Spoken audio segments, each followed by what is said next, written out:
welcome back. DC covers James Bond. Alright, just this episode. Whew. Alright. 1973's Live and Let Die. This was horrible. This was so bad. So this is either going to be a really long episode of me ranting about how bad this movie was, or it's going to be a really short episode because I won't have much to say. It was just really bad. 2 hours and 1 minute. 1 minute. Directed by Guy Hamilton, who did Goldfinger. So I don't know what happened. Maybe he had some kind of brain aneurysm, and I mean, we all have misses, I guess.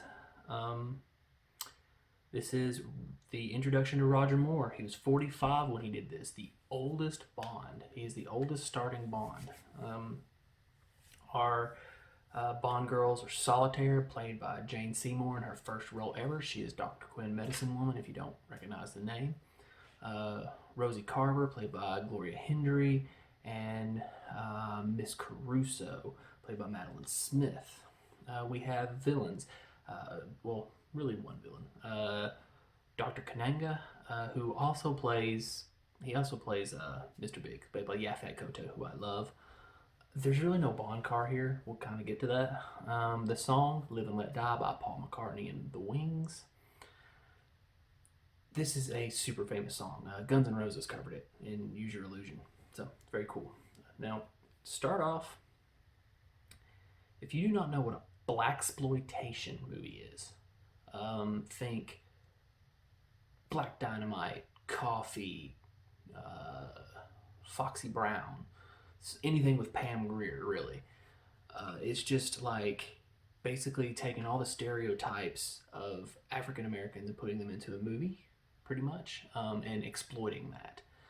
Usually with an all-black cast, and this is pretty much a blaxploitation film with Bond thrown in, and it's just not good. This is awful. Now, there are some like pretty offensive things that happen in this movie, but this is 1973, so it's a completely different thing. You can't watch this now and put today's rules on it. It's a lot like watching Blazing Saddles and being like, oh, that movie should be banned because of what they did back in the day. It's back in the day they were allowed to do stuff like that. Nowadays you get canceled if you sneeze in the wrong direction.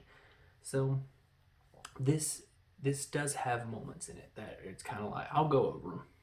So first off, Roger Moore this is Roger Moore's first. Sean Connery was offered back, but his relationship with the producers had soured so bad by this point that they offered him $5.5 million to do this movie. That is 5 times what they offered him for Diamonds Are Forever. And it was automatic turn down. He said no, he ain't doing it. And $5.5 million in 73 would be the equivalent of around $25 million today. So he was offered $25 million to do this movie and turned it down. Like, that's how much he soured on this. But we'll get into more of that later. We do open, the cold open here is a little weird. We have the United Nations, and one of the members of the United Nations dies by sound. They unhook his headphones and they put new ones in, and they play a frequency, and he dies. Okay. And we get a small glimpse of Dr. Kananga here, but not enough to really mention him for real. There is a point where a guy is watching a funeral in the streets, and he just gets stabbed, like shanked several times. And they have a spot where they just walk over his dead body, and they're carrying a coffin, and they put the coffin on top of him, and he disappears. He's in the coffin now. And then it turns into a jazz parade with a coffin.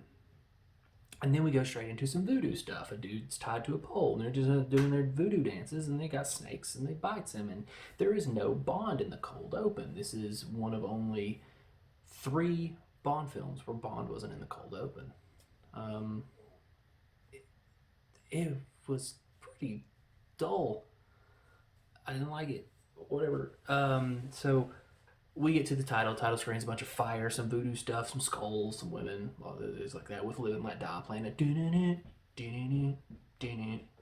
Cool song. It's like awesome, but the title was me. The title screen is not super important. So we go straight into the movie. I'm just gonna go because I'm gonna try to because not a whole lot of stuff was going on. We go straight into the movie and we see Bond and Miss Caruso.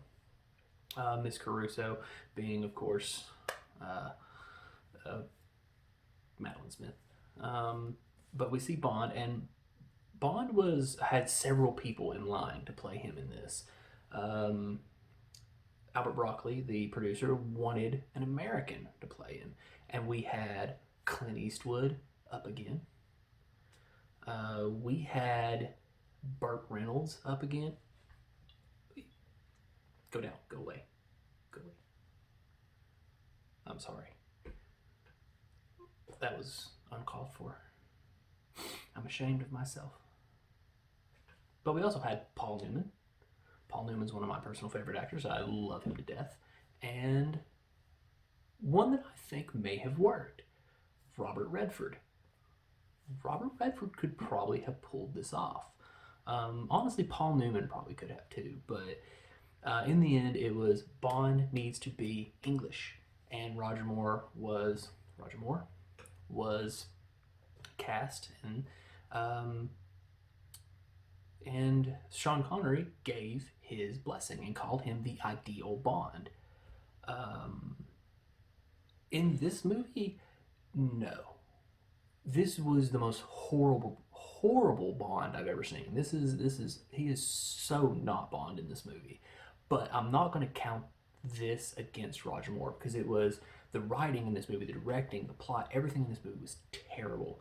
So Roger Moore had everything stacked against him. He looks like he honestly doesn't care and doesn't know what he needs to do. He doesn't know how to be Bond in this movie.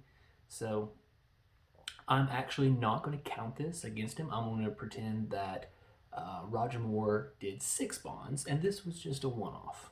So I'm not going to hold this one against him. This was just a bad movie, and Roger Moore hadn't found his footing yet. So, I mean, I should make a rule that everybody gets 1, but George Lazenby only had 1, and Timothy Dalton only had 2. So, but yeah, he doesn't play the greatest Bond, but he gets one of the coolest gadgets. One of probably my favorite gadget so far, which was the magnet watch.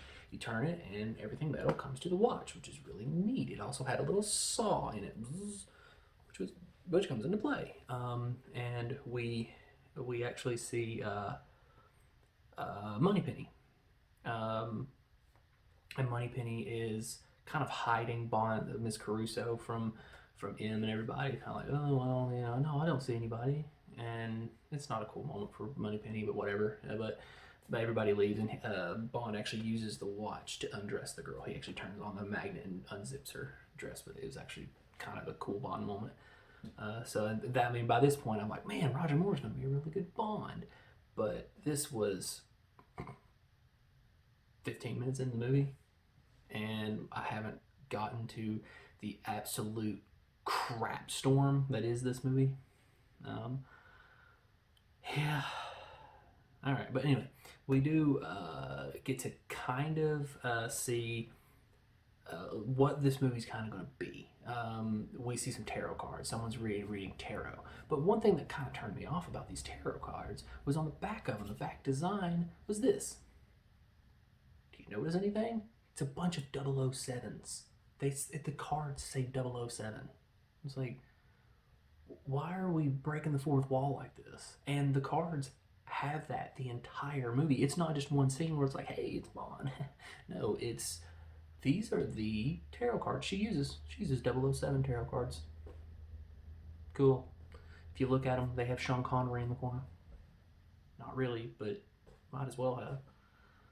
So we get a weird taxi car chase thing, and they're being chased by like a Cadillac, and British intelligence is like, oh, we've got him being chased by a pimp mobile. they said the word pimp mobile, and automatically I'm starting to like back up from this movie. Like, okay, he just said pimp mobile. The word pimp mobile is uttered in a Bond film. Okay, cool. It's all right. It's all right. Maybe this next thing. 17 minutes in, we see Mr. Kananga, who is played by the incomparable Yaphet Kotto. I'm going to go ahead and tell you that he actually plays two bad guys in this. We'll get to it here in a minute. But Yaphet Kotto, one of my personal favorite actors. He's so good. He also played the youngest villain at 33. He's the youngest villain in Bond. And if you don't recognize him, he is Parker from Alien. And Alien is one of my favorite movies. I mean, top five. It is a beautifully shot movie, and Parker is one of the highlights of that movie. So I love Yaphet Kotto. And I mean, I'm like, I'm okay. This movie's gonna start picking up now. We got Yaphet Kotto. It's gonna be good. It's gonna be good. And then I found out something that Yaphet Kotto did not do press for this film. And I knew he didn't do press for the film, but I knew that from the book and everything. And but I never found out why he didn't do press with him. I thought it was because he plays Mr. Kananga and Mr. Big, which is the two bad guys, and they didn't want to kind of give away the secret. But that's not it. The problem was that he was a black villain, and this is 1973, and at the time it's the Black Renaissance. It's the I think the Black Resistance, Black Renaissance. The African American community is rising up, and we're talking about the height of the Black Panthers and stuff like that. So they thought they would get some backlash if the villain was black, and that's really kind of sad because Yaphet Kotto is an amazing actor, and in this movie, I mean, I would give it a solid 70% of the cast is African American.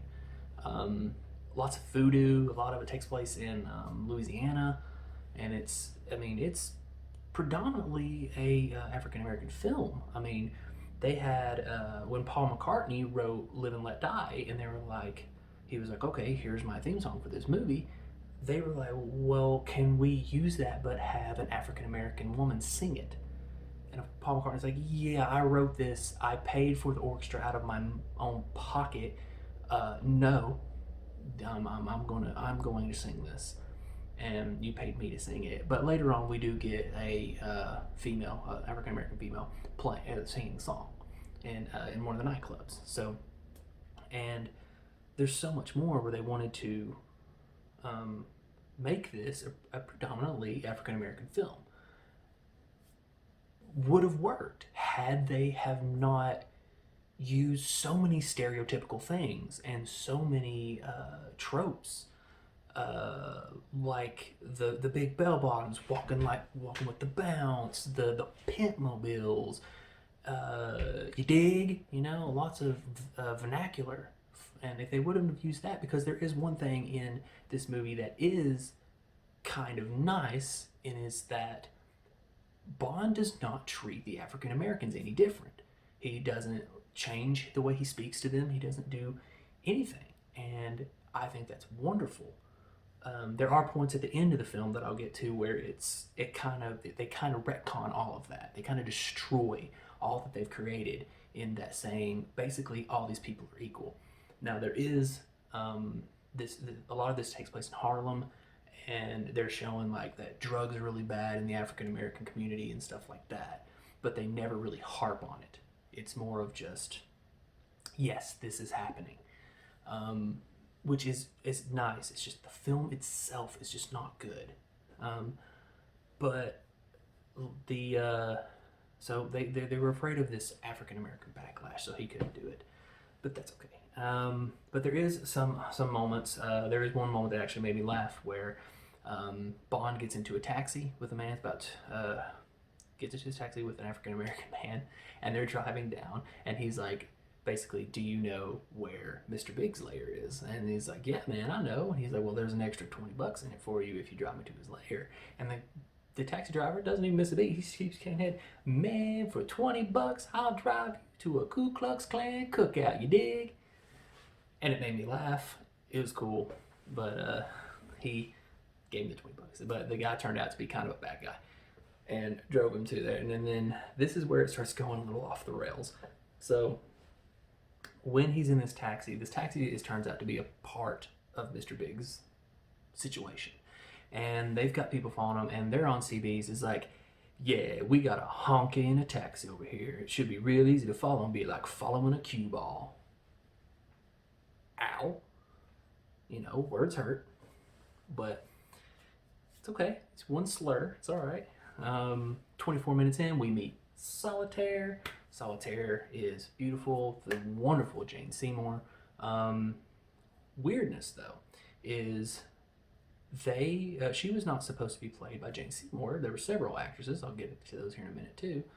But she was actually supposed to be played by an African American, and it would have been Diana Ross, who, I don't know how many of you have ever seen Diana Ross act or anything like that, but she actually probably would have been phenomenal in this role.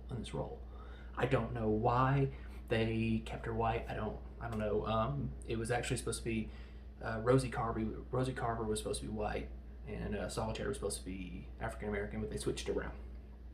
So I think Diana Ross would have been phenomenal in this. But as it stands, Jane Seymour did a bang-up job.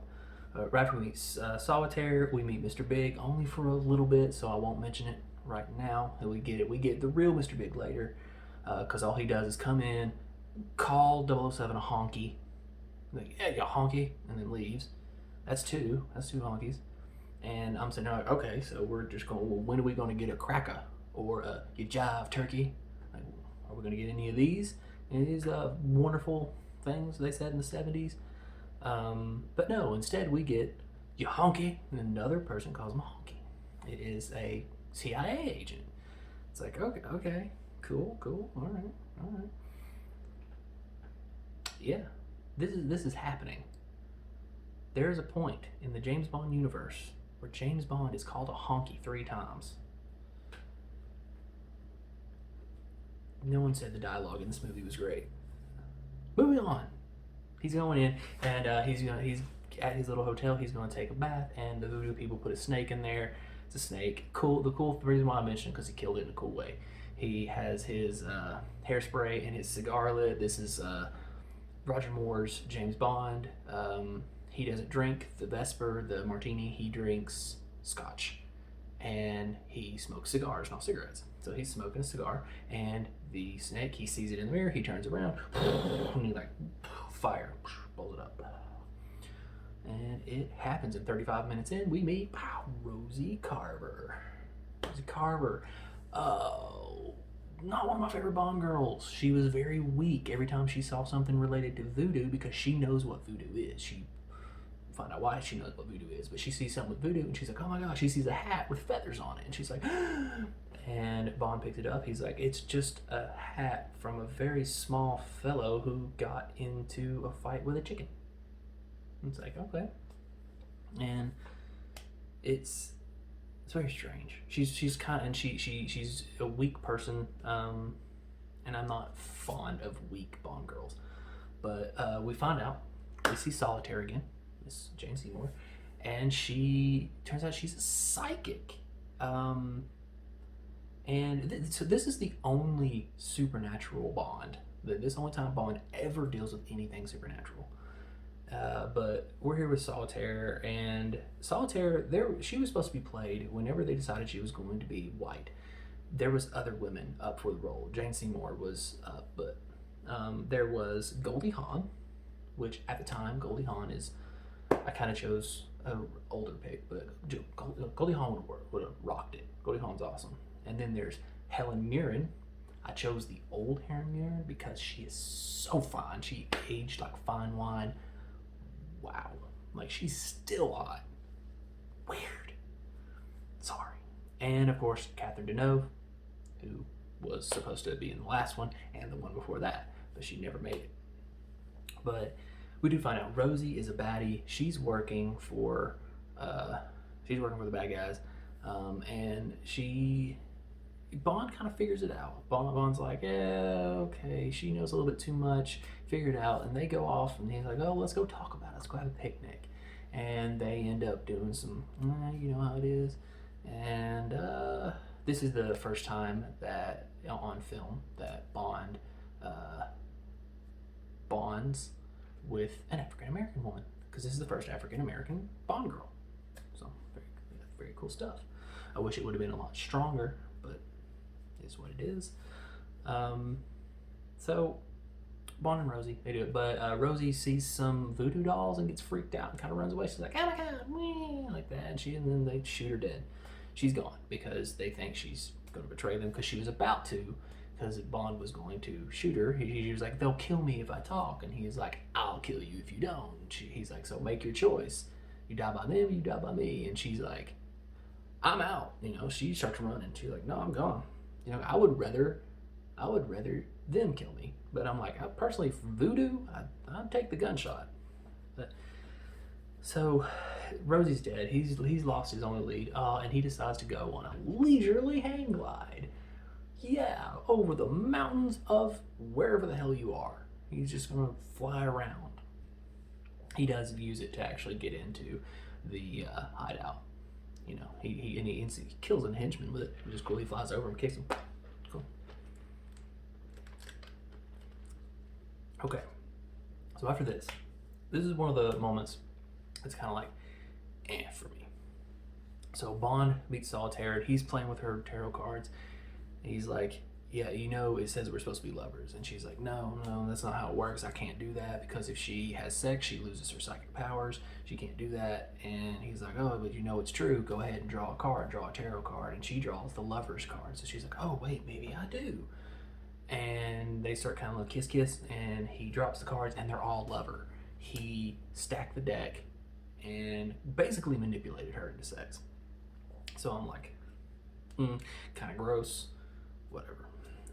But in the end, whenever it's over, she's like, "Oh, it would have happened anyway." Basically saying, "Well, it would have happened anyway because I wanted to." So that kind of saved it.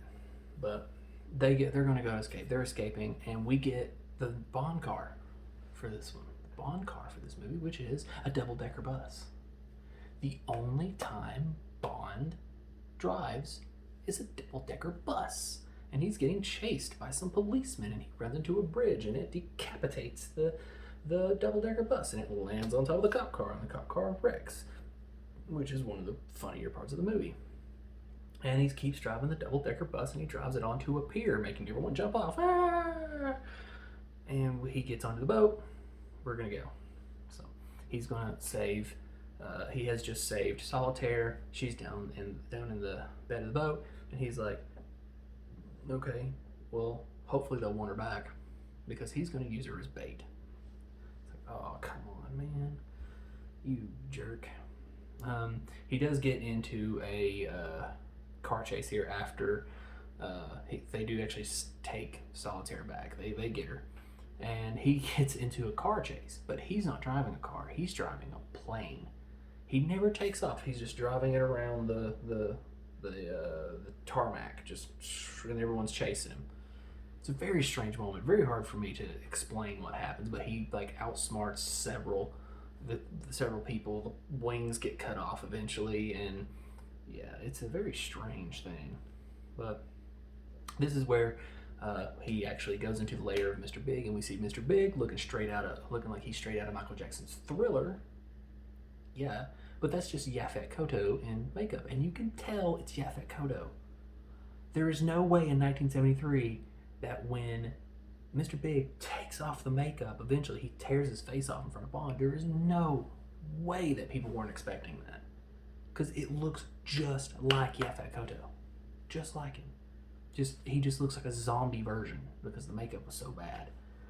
I don't know, but we found out the big plot here, and this is where the movie, like, my rating went from this to just because it's Bond versus drugs. It's Bond versus the heroin trade. Like, come on, man.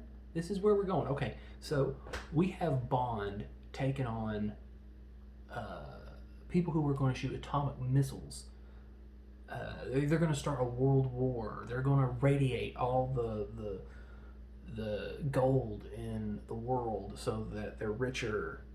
And then he goes from all of that, from diamonds are forever, where a guy is stealing diamonds to create a laser that can blow up missiles in space, to heroin, to the heroin tree. Now, I'm not saying that heroin's not like a super problem here, because it is. Heroin's a major problem.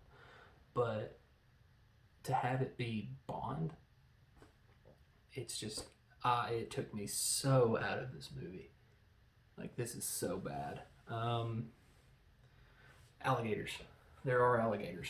And there's a stunt where he has to run on the alligators. He's running on top of the alligators, which is a real thing. There were real alligators in there, and the guy had to run across the alligators. And it took him 6 tries to do it. And in one of those tries, one of the alligators snapped at him and almost got his foot. That's an actual fact. That actually happened. But, I mean, it's crazy. We get in this super long, extended boat chase. It's on speedboats on the river, and it's so long, and it's not very interesting. I mean, you get, okay, they're chasing him, and then we meet the sheriff. The sheriff. The sheriff. Yeah, I'm gonna put a picture up so you can see this guy. And this was the most stereotypical redneck I've ever seen. Yeah, okay, this is Louisiana. This could possibly be a real thing. But my God. I mean, he had the chaw in his mouth. He was like, let me tell you something, man. We're going to come on here. We're going to come in my place. And it's, oh my God. And then to top all of that off, the whole time he's talking to this African-American man. He's like, you know what I'm talking about, boy? And it's not the only time. They call every African-American person they run into boy. And it's just, oh my God, it's so offensive. Once again, this is 1973. You can't fault something that was made back then when this was okay. But he does, man. It's so bad. He's like, well, you over here, you think you're gonna get away, boy? I was like, oh my God. Anyway, the boat keeps going on, and they even ruin a wedding, which is kind of funny. But in the end, Bond wins it all. You know, he escapes. He gets out. He's gonna go stop Mr. Big, and well, now it's actually gonna be Kananga. He goes to Kananga's thing. There's a voodoo ritual going on, and Bond's like, okay, cool, but they've still got Solitaire, and they're basically going to sacrifice her, I guess. They got the voodoo ritual, and the big voodoo Papa Shango pops out, and it's just a little elevator that brings him up. But he's in there, and Bond's like, oh yeah, I got this guy. Boom, and the guy pops up. He's human. He's just like, it's the Dr. Pepper guy. He's just, and Bond shoots him in the face, and he turns into glass. He's like shattering, and his eyes are still moving, but his face is falling off. And you're like, what the? So it's a glass guy, and he blows it, and then Bond blows up all the poppy that makes the heroin. He blows all that up, and he's like, I'm going to get back at you. I'm going to blow up your plants. That's what I'm going to do. Oh, look at that. Oh, your bonsai tree's gone. Oh, you see that over there? Your kudzu. Well, I can't do anything about that, but you know how it is. I'm going to take you out. Takes out his plants and saves the girl, and then he goes down. He uses that same freaking thing, elevator down into the base, and we meet the red shirts, blue jeans team. I mean, literally everyone's wearing a red shirt and blue jeans. It's actually relatively funny. So we're in here. He's gonna get it. Let's just go ahead and skip straight to the end. He's tied up. They're gonna feed him to sharks. He's tied up. Let me tell you what I'm gonna do to you. I'm gonna slowly lower you into this thing. The whole time Bond's like, okay, and he turns on the magnet watch. He gets this little bullet. We see what it does earlier. It makes air pop up. So he shoots the gun, and it goes. He actually has a guy sitting on a couch, and he shoots the couch, and the couch inflates. So we see what it does, and he gets the bullet, but he puts it in his mouth to hide. He's like, and uses the buzzsaw watch to cut his ropes, and then he's fist fighting Yaphet Kotto. Yaphet Kotto versus Roger Moore in a fist fight. There's no way Roger Moore takes this, but it's Bond. Take it up. Cuts the rope, get fighting, keep fighting, blah blah blah, and they fall into the tub full of sharks. Bond gets the upper hand, gets behind, takes the thing out of his mouth, puts it to Kananga's mouth, and then hits it, runs away. Yaphet Kotto floats up like a balloon, inflates, and explodes. And it looks horrible. It's okay. We're thinking, oh, it's well, okay, but you know it's Bond, so there's got to be one more assassination attempt while he's trying to get some kiss-kiss action with the girl. And this one's on a train. He fights the one-armed man. You see him earlier, very briefly. He has this little clamper, and at one point he actually grabs Bond's gun and bends it. It's like, so you know he's dangerous, but after that you see him 2 more times, and it's very brief, so you don't really sense the danger.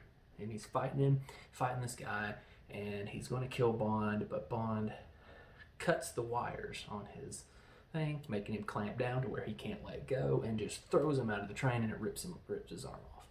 And then, kiss action. The end.